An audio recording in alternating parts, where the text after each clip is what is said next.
இந்திய சமூகத்தின் பொருளாதார பயணத்தில் ஒரு புதிய நம்பிக்கையாக மலேசிய இந்திய உருமாற்ற பிரிவான மித்ரா நாடு தழுவிய அளவில் 700 தொழில் முனைவோருக்கு உதவும் நோக்கில் உயர்வு மடானி எனும் திட்டத்தை நேற்று அதிகாரப்பூர்வமாக அறிமுகப்படுத்தியது. பிரதமர் டத்துஸ்ரீ அன்வார் இப்ராஹிம் தலைமையிலான மடானி அரசாங்கம் இந்திய தொழில் முனைவோரின் உழைப்பை ஊக்குவிக்கும் விதமாக முன்னெடுக்கப்பட்டுள்ள இத்திட்டம் வெறும் உதவியாக மட்டுமின்றி சமூகத்தின் பொருளாதார வலிமைக்கான ஒரு வலுவான அடித்தளமாகவும் கருதப்படுவதாக மித்ராவின் தலைமை இயக்குனர் கே ரவீந்திரன் நாயர் தெரிவித்தார். உயர்வு மடானி திட்டத்திற்கு விண்ணப்பிப்பவர்கள் வழங்கப்பட்டிருக்கும் QR குறியீட்டை வருடி அதன் வழிகாட்டுதலை முறையாக பின்பற்ற வேண்டியது அவசியம் என்று ரவீந்திரன் நாயர் கூறினார். பேஸ் ஆன் தி ஷாரட் தான் நீங்க அப்ளிகேஷன் போட முடியும். சோ இந்த உயர்வு மடானி கீழ மூணா பிரிச்சிருக்கோம். 3 கேட்டகரி, அதாவது micro, growth and high. Micro கேட்டகரிக்கு மேக்ஸிமம் நம்ம 20,000 வழி கிராண்ட் ஃபிக்ஸ் பண்ணியிருக்கோம்.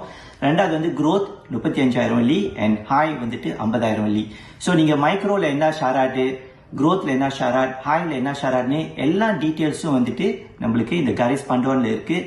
ஒவ்வொரு பிரிவுக்கும் தனித்தனி வழிகாட்டுதல்கள் வழங்கப்பட்டுள்ளதால் தங்களின் தகுதிக்கு ஏற்ப தொழில் முனைவோர் இம்மானியத்திற்கு விண்ணப்பிக்கலாம் என்றும் அவர் குறிப்பிட்டார். ஸோ காரிஸ் பண்டோன்னு படிங்க, நீங்க டவுன்லோட் பண்ணலாம். அப்புறம் அந்த காரிஸ் பண்டோன் படிச்சுட்டு நீங்க அப்ளிகேஷன் போடுங்க. டோட்டலா நம்ம ஒரு 700 பேருக்கு, அதாவது 700 உசாவானுக்கு இந்த உயர்வு மடானி மூலியமா நம்ம உதவி செய்யலான்ட்டு நம்ம திட்டம் போட்டிருக்கோம். ஜூன் 29 முதல் இதற்கான விண்ணப்பங்கள் திறக்கப்பட்டுள்ள நிலையில் ஜூலை 13ஆம் தேதி மாலை 5 மணிக்குள் தகுதி உடைய விண்ணப்பங்கள் சமர்ப்பிக்கப்பட வேண்டும்.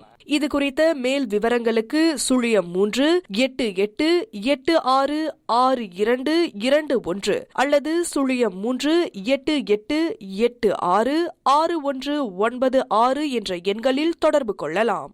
21 முதல் 55 வயதுக்குட்பட்ட முறையான SSM பதிவு கொண்ட மலேசிய இந்தியர்கள் அனைவரும் இந்த வாய்ப்பை பயன்படுத்தி தங்கள் வியாபாரங்களை மேம்படுத்திக் கொள்ளுமாறு ரவீந்திரன் கேட்டுக்கொண்டார்.